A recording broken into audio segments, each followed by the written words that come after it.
యువకులందరూ నా దగ్గరకు వచ్చి మేము క్రికెట్ ఆడాలనుకున్నా ఏదో ఒకటి చేయండి అన్నా అంటే సొంత నిధులతో మంగళగిరి ప్రీమియర్ లీగ్ అంటే ఐపీఎల్తో పోటీ పడే విధంగా మంగళగిరి ప్రీమియర్ లీగ్ కూడా ఏర్పాటు చేశాం.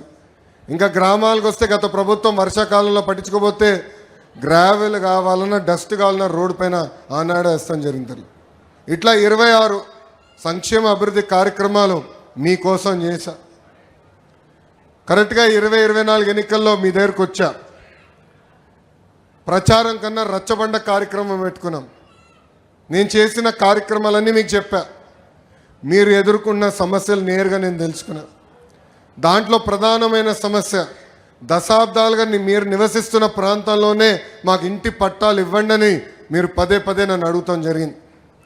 అందరూ ఒకటి చెప్పారు, మాకు ఎక్కడో పట్టాలు కాదు, మేము ఎక్కడున్నా అక్కడనే ఇవ్వండి.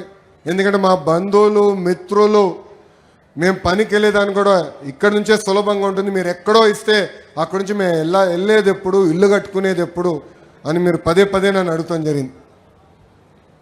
ఆ రోజు నేను మిమ్మల్ని ఒకటే కోరా, ఏ మెజారిటీ అయితే నేను ఓడిపోయానో దాని పక్కన ఒక 0 పెట్టి నన్ను గెలిపించండి అని నేను కోరా. అంటే 53,000 మెజారిటీతో గెలిపించమన్నా తల్లి. ఎన్నికల సమయంలో సర్వేలు చేస్తాం తల్లి, మేము అందరం అన్ని పార్టీలు చేస్తాయి, మాకు సర్వేలు వచ్చేది. ఆ సర్వేలో కుప్పము మంగళగిరి చూసుకున్నాడు. ఎందుకంటే నేను పోటీ పడేది ఒకే ఒక వ్యక్తితో, అది చంద్రబాబు నాయుడు గారితో. ప్రయత్నిస్తా, పెద్ద పోటీ పడుతున్నాను అనకూడదు, ప్రయత్నిస్తా, ఆయన స్పీడే వేరు.